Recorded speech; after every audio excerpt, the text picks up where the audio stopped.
4e édition des Journées minières et pétrolières du Mali, une édition qui souhaite diversifier l'exploitation des ressources minières et pétrolières. Les acteurs devront également échanger sur les défis auxquels le Mali est confronté et les perspectives de valorisation du sous-sol malien. Le Mali, la Mauritanie et le Burkina Faso échangent sur l'importance des ressources environnementales dans les indicateurs économiques. Les 3 pays sont réunis dans un atelier sur la comptabilité verte à Bamako.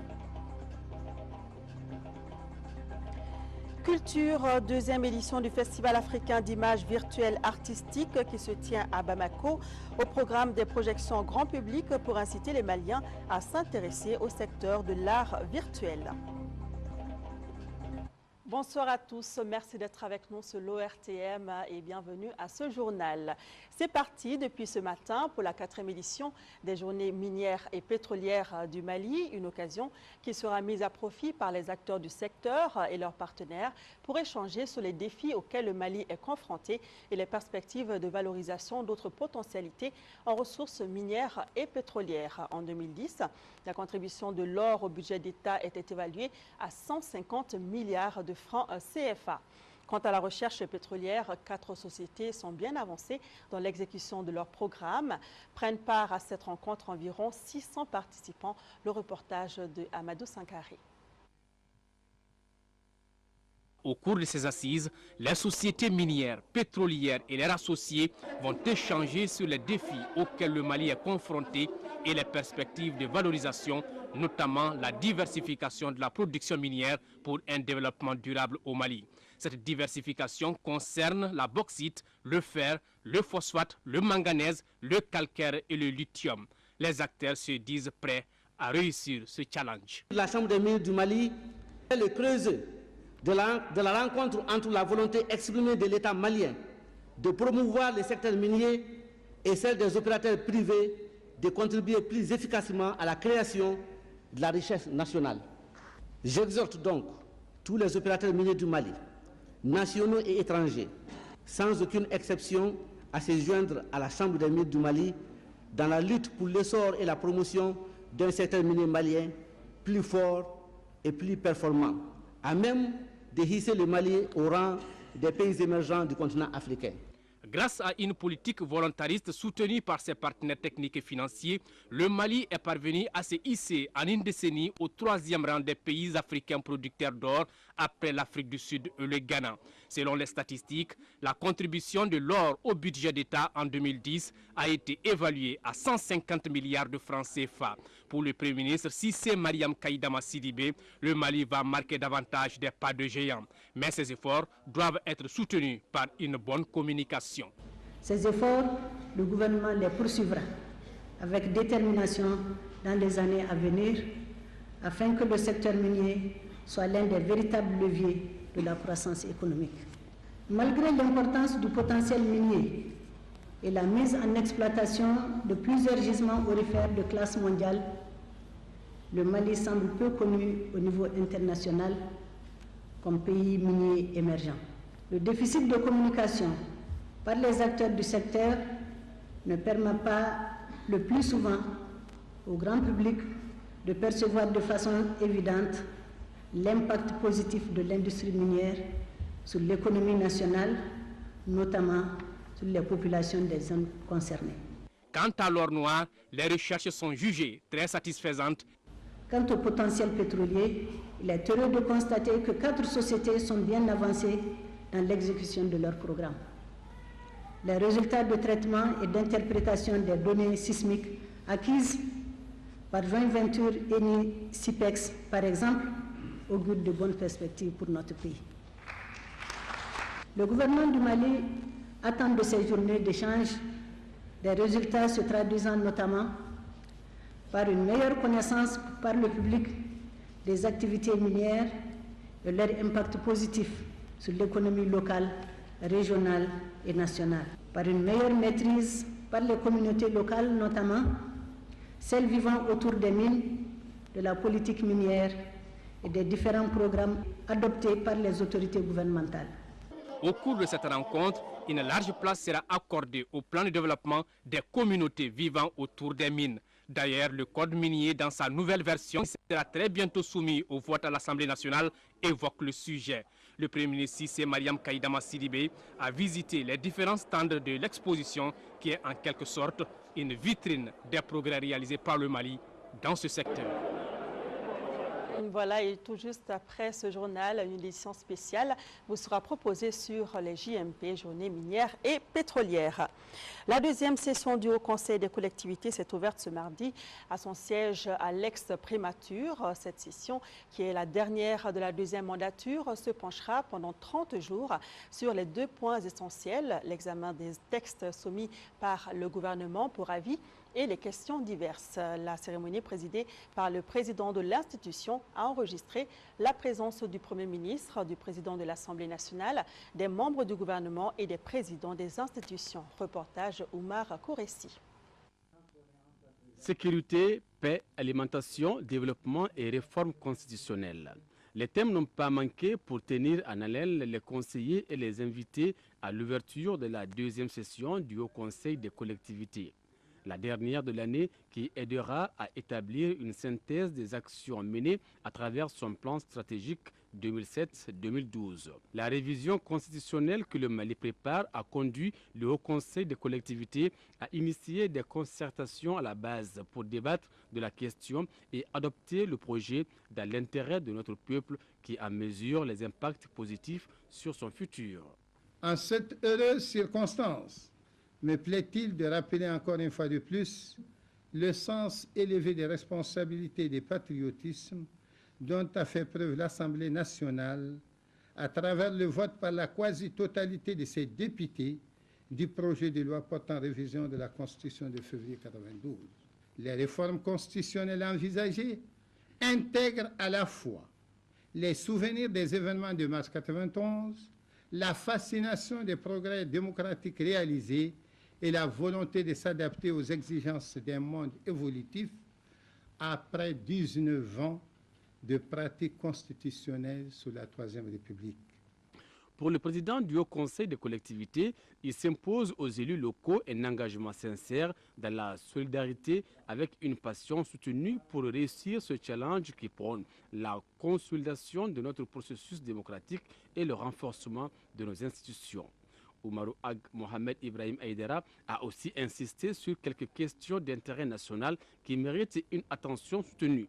Il s'agit de l'insécurité liée à la circulation des personnes et des biens et les menaces des famines consécutives à une saison de pluies déficitaires. Le Haut Conseil de collectivités cultive et entretient toutes les initiatives de paix dans notre pays, découlant essentiellement de la base où nous sommes en tant que collectivité. Cette paix sera fermée alors par l'adhésion et la vigilance de l'échelon national. Loin d'être alarmistes, des constats vécus sur le terrain nous invitent à alerter les autorités sur le déficit céréalier qui se dessine avec son corollaire de famine pour les hommes et les animaux. D'ores et déjà, des dispositions adéquates et des mesures anticipatives devront être prises pour atténuer les effets néfastes de cette situation qui se profile à l'horizon. Oumarou Ag Mohamed Ibrahim Aïdara a aussi exprimé la reconnaissance de son institution au président de la République pour lui avoir affecté l'ex-bâtiment de la primature qui abrite désormais les locaux du Haut Conseil des collectivités. Le cabinet du Premier ministre et les structures attachées à son service se sont retrouvés pour lui présenter les vœux à l'occasion de la fête de Tabaski. La grande famille de la cité administrative a voulu ainsi renforcer en cette occasion la collaboration étroite et cordiale qui existe entre le premier responsable et les agents. Madame Cissé Mariam Kaïdama Sidibé, très enthousiaste, a exhorté les uns et les autres à l'aider dans sa mission. Elle a souligné à tous les cadres, agents et personnels que chacun a sa partition à jouer afin de maintenir la cohésion et la convivialité. Le pèlerinage 2011 touche pratiquement à sa fin. Le couple présidentiel a profité de sa présence sur les lieux saints de l'islam pour faire un geste aux pèlerins maliens.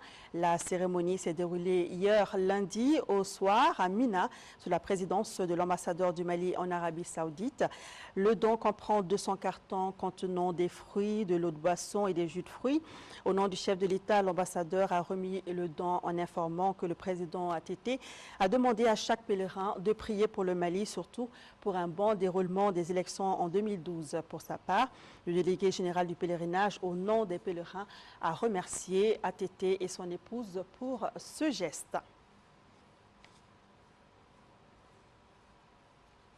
Voilà un don du couple présidentiel, don remis donc aux pèlerins présents en Arabie Saoudite.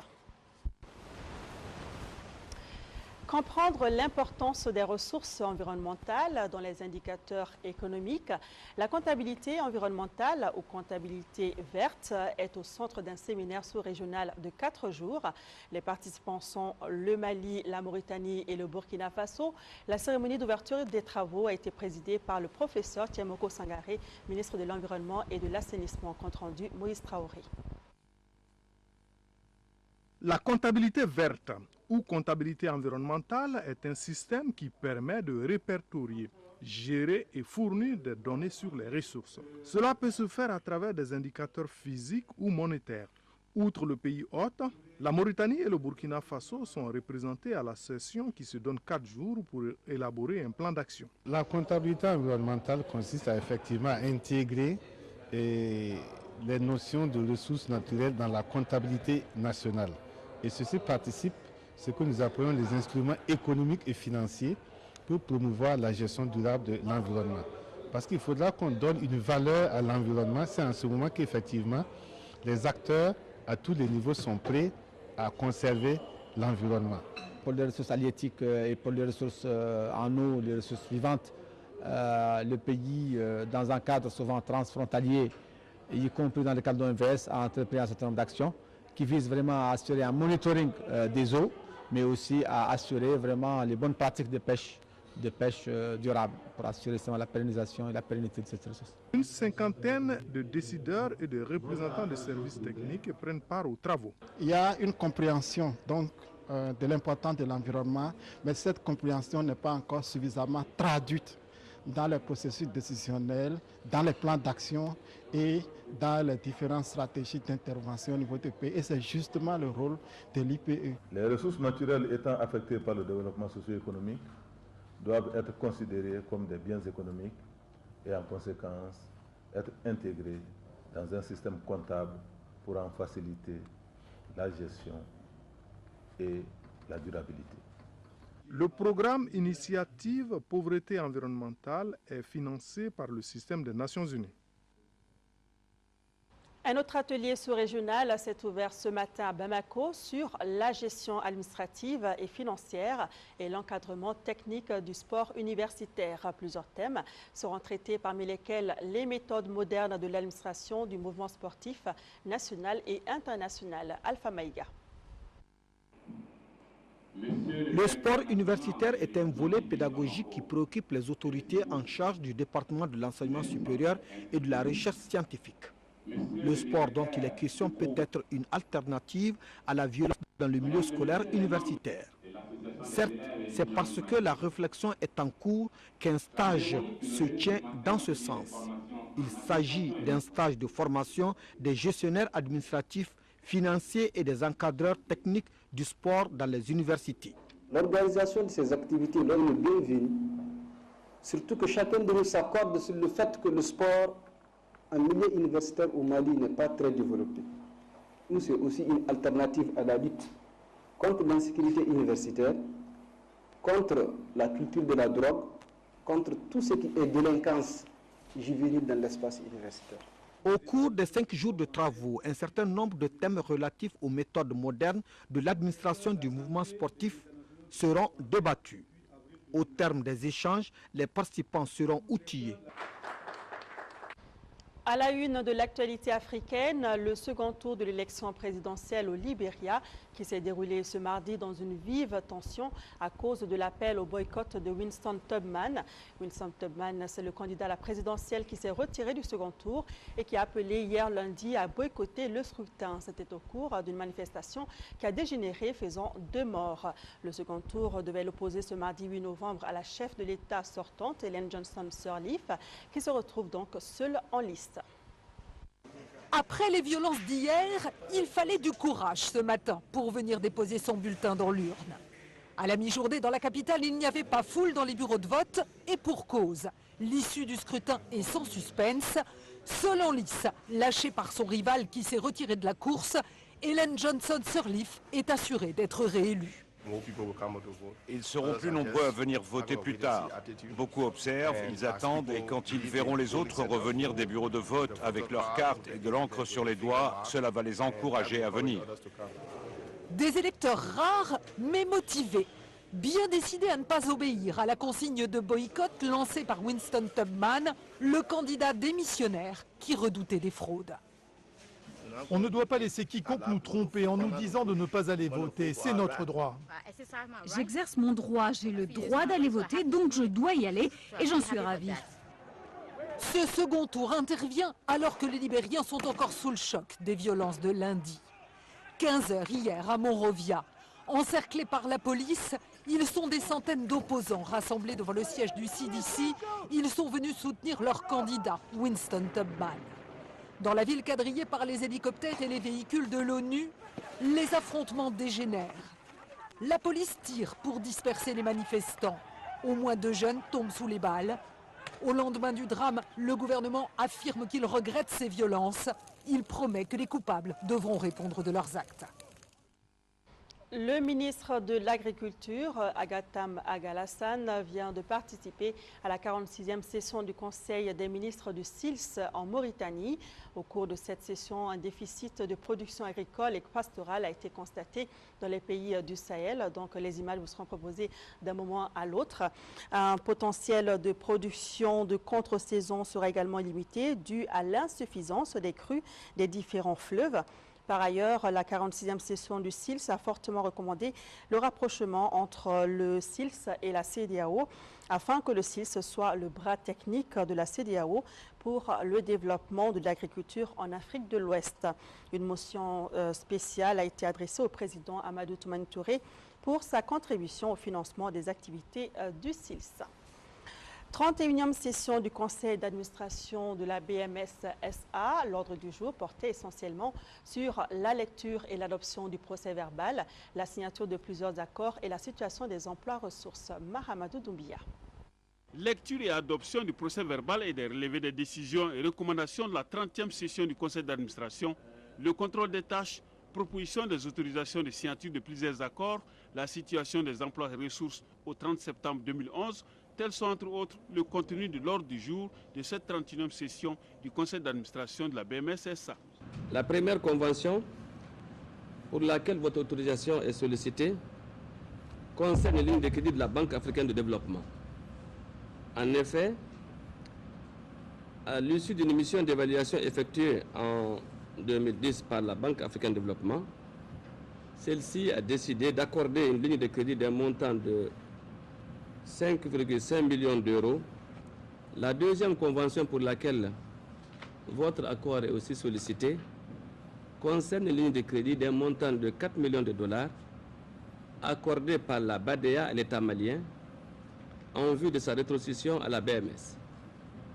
La troisième autorisation que nous sollicitons concerne la participation de la BMS au capital du Fonds de garantie du secteur privé pour un montant que nous vous proposons à hauteur de 200 millions.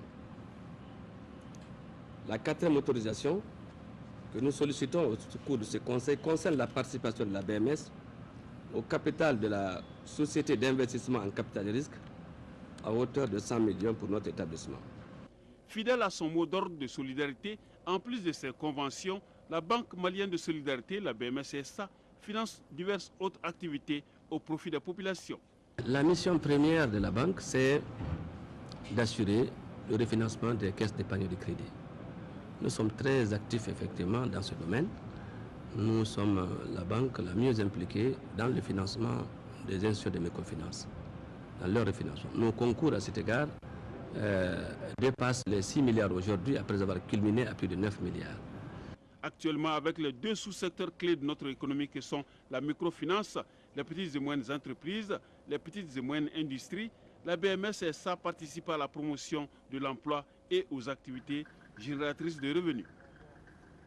En 6e région, la commune rurale de Kondi, c'est dans le cercle de Diré, a une nouvelle école réalisée à hauteur de 30 millions de francs CFA par CARE International et la commune. L'infrastructure permettra aux enfants de cette localité qui étaient obligés de parcourir de longues distances d'étudier sur place. Reportage ORTM Tombouctou, Yeya Tandina. Hugubibi, village de la commune rurale de Kondi dans le cercle de Diré, dispose désormais de son école. C'est la fin du calvaire pour les enfants de ce village qui parcouraient des distances considérables. 3 classes, une direction, un magasin plus un bloc de 3 latrines. C'est le fruit d'un partenariat entre CARE International à travers son programme Empowerment et la commune de Kondi. D'un coût total de 30 millions pour la réalisation de cette infrastructure, les responsables de la commune ne peuvent que s'en réjouir. La réalisation d'une école dans un village est un acte majeur que tous les partenaires au développement motivés et ouverts, soucieux du bien-être et du devenir de la commune, trouvent ici l'expression de notre profonde gratitude. Le programme qui a accompagné la commune rurale de Kondi dans la réalisation de cet investissement est dénommé Programme Empowerment des femmes et des filles, qui vise à appuyer les communautés afin de réaliser l'habilitation ou l'autonomisation de la femme sur le plan politique, économique, social et culturel. La remise officielle de ce joyau a fait l'objet d'une cérémonie riche en couleurs. Chefs de village, notabilité, autorités scolaires, CGS et l'administration ont salué le partenaire CARE International. L'école a été toujours la préoccupation fondamentale des hautes autorités. Donc si nous avons un partenaire qui nous accompagne pour régler ces problèmes, nous ne pouvons que l'accompagner. Les femmes du village ont manifesté leur joie à travers chants et danses, comme pour dire la souffrance de leurs enfants n'est aujourd'hui qu'un simple souvenir. L'association Bourem Faba vient d'organiser une soirée culturelle de Takamba dans le cercle de Bourem. L'occasion pour revenir sur les principales activités de l'association, à savoir la lutte contre l'ensablement, l'appui aux associations de femmes et de jeunes dans le cadre de la lutte contre la pauvreté. Alpha Maïga. Le développement du cercle de Bourem reste une préoccupation de sa jeunesse. Décentralisation oblige. L'association Bourem Faba, qui veut dire Association pour aider Bourem, ne veut pas rester en marge de ce développement. Et c'est dans ce cadre, à l'occasion de la fête de Tabaski, cette grande mobilisation culturelle est organisée. Objectif visé, apporter sa pierre à l'édifice. Nous avons créé cette association, c'est vraiment pour réunir en une seule communauté toute la jeunesse de Bourem d'abord, et ensuite nous retrouver pour vraiment trouver des solutions pour les problèmes connus dans le cercle de Bourem. C'est une soirée pour le développement du cercle de Bourem. Avec l'argent qu'ils vont avoir ce soir, ils vont aider les SESCOM, ils vont aider les femmes à avoir des moulins. Et la lutte contre l'ensablement, ça c'est un volet très important et que toutes les femmes d'ailleurs et les jeunes ont pris à bras le corps. Et je pense que si on s'y met tous, on pourra trouver une solution adéquate. C'est à travers la culture que les gens peuvent se retrouver.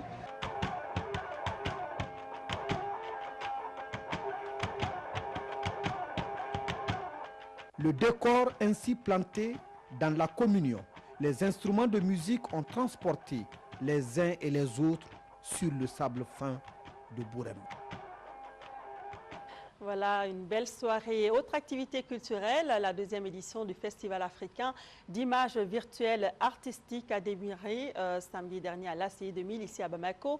Les organisateurs entendent à travers des projections grand public inciter un plus grand nombre de Maliens à s'intéresser au secteur de l'art virtuel. L'art virtuel n'est autre que l'utilisation des nouvelles technologies par les artistes pour s'exprimer. Le festival est une initiative du Centre culturel Soleil d'Afrique et du Centre culturel Corée de Ségou. Mohamed Diarra est allé voir. C'est au pied du monument de l'obélisque que les activités de la deuxième édition du Festival africain d'images virtuelles artistiques ont démarré. Un rendez-vous du donner et du recevoir qui vise la promotion des arts virtuels. L'art virtuel, c'est l'utilisation des techniques dans l'art. Ce sont les arts vidéo, ce sont les arts virtuels. On dit ceux qui bougent, on ne peut pas prendre, mais ce n'est pas des images fixes, mais ce sont des images qui bougent. Donc toutes les images qui bougent à partir de la lumière, ça peut être sur des écrans, ça peut être des installations avec des projections, tout ça ce sont des arts virtuels. Pendant 3 semaines, le public aura droit à des projections de films sur les grandes artères de la capitale et des conférences débats sur le thème femmes éthiques. Pour les organisateurs, il s'agit pour eux d'aller à la rencontre de cette couche qui s'intéresse moins à l'art. Ces images qui sont projetées donnent une forme et ça change. Et souvent même, ça sera projeté sur le public et c'est le public qui forme ces images. Avec ces images qu'on va projeter, le public, même qui n'est pas invité, des passages, tout ça, ils vont s'arrêter et regarder. Petit à petit, ils vont avoir goût et chercher à comprendre. Pour l'organisation de ce festival, on note la participation du Centre culturel Corée de Ségou, une structure qui a une riche expérience en matière de promotion des industries culturelles. Ce festival est un plus parce que, vous savez, nous sommes dans un monde extrêmement communicant et donc c'est extrêmement important pour nous de travailler dans l'image virtuelle parce que le monde est virtuel aujourd'hui et aider nos artistes à être compétitifs sur le marché mondial à travers, parce que vous savez aujourd'hui la vente, la mise en marché des œuvres se passe par le MTIC. Participent à ce festival les artistes étrangers et ceux du Mali. Pour ces artistes, il s'agit de concilier nouvelles technologies et art.